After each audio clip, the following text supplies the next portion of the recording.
All right, let's talk about something we all know way too well. That feeling you get in a long meeting, or when your Wi-Fi is crawling, or you're just stuck in line. Yep, we're talking about boredom. But what if that feeling we're always trying to escape is actually trying to tell us something important? Okay, let's dive in. First things first, we gotta get on the same page about what this feeling even is. We all know it when it hits, right? That restless, kind of antsy feeling where time just seems to stretch and slow way down. You know exactly what I'm talking about. Staring out the window, waiting for a pot to boil, stuck in traffic. It's a totally universal human experience. But what if we've been looking at it all wrong this entire time? And here's the big idea we're going to unpack. We usually treat boredom like this enemy we have to defeat. Pull out our phones, find a distraction, anything to make it go away. But what if it's not an enemy at all? What if it's more like a helpful signal from your own brain? To really get what that signal means, we have to define boredom correctly. Because what we think it is and what science says it actually is, well, they're two pretty different things. So here's the official take from psychologists. It's an uncomfortable state where you want to be engaged in something meaningful, but you just can't. And that's the absolute key. It's not that there's nothing to do, it's that your brain is craving something worthwhile and your current situation just isn't delivering. So the myth is that your brain is empty and you've got nothing to do. The reality, it's a failure of attention. Your brain isn't empty, it's actually super active. It's scanning the environment, searching for something, anything stimulating to latch onto. That restless feeling, that's your brain on the hunt. Okay, so what's actually going on inside your skull when you're feeling this way? Let's zoom in a little bit and see what's happening at the neurological level, right down to the wiring. So, meet the star of the show, the prefrontal cortex. You can think of it as the CEO of your brain. It's in charge of focus, planning, making decisions. But when you're bored, your brain's CEO basically checks out. It has a really hard time staying locked on the task, pretty much saying, nope, not interested in this anymore. And this is where it gets really cool. Brain scans actually show this incredible switch happening. Your attention network, that's the part that's all about focus and concentration, it starts to power down. And at the exact same moment, another system, the default mode network, powers up. This is your brain's mind-wandering and daydreaming center. It's taking over.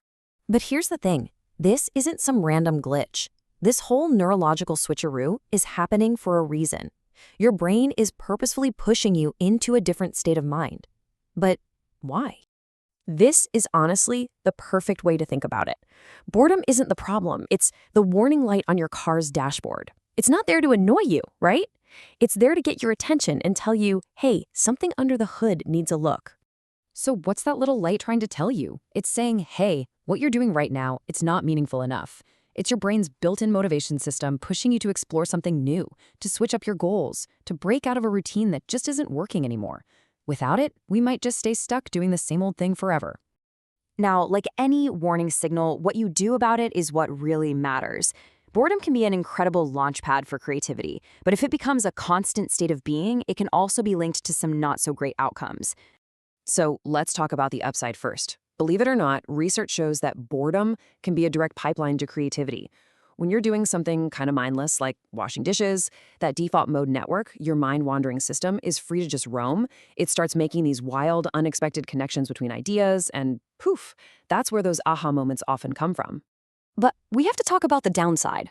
When boredom is something you feel all the time, it can be linked with challenges in school, at work, and even with mental health. So how we respond is everything. Reaching for your phone for that quick hit of distraction? It might shut off the warning light for a second, but it doesn't solve the real issue, your brain's deep down need for meaning.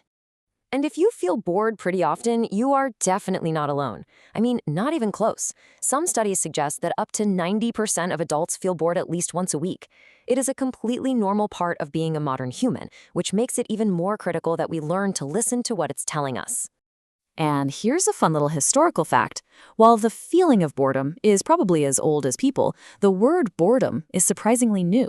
It didn't even show up in English literature until 1852, in a novel by Charles Dickens of all people. Okay, so let's bring it all home. The goal here isn't to get rid of boredom forever. That's probably impossible. The real goal is to change our relationship with it. to stop seeing it as an enemy we have to crush and start seeing it as a messenger we need to hear. So the next time you feel that familiar restlessness creeping in, what are you going to do? Are you going to instinctively reach for a distraction to escape it? Or are you going to pause for a second and just listen? Listen to what that powerful, ancient signal from your brain is trying to tell you. It's a pretty powerful choice.